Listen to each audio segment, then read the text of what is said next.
বন্ধুরা দেখুন, জলপাইয়ের চাটনি বানাবো। এই জলপাইগুলোকে সেদ্ধ করে নিয়েছি। এখানে 5 ফোড়ন, শুকনো লঙ্কা আর একটু হলুদ দিয়েছি।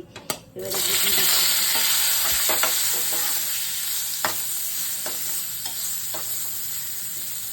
এই জলপাই সেদ্ধর জলটা দিচ্ছি।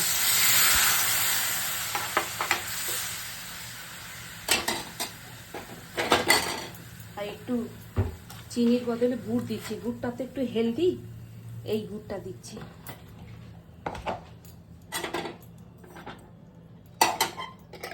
আর ওপর থেকে একটু রোস্টেড 5 ফোড়ন।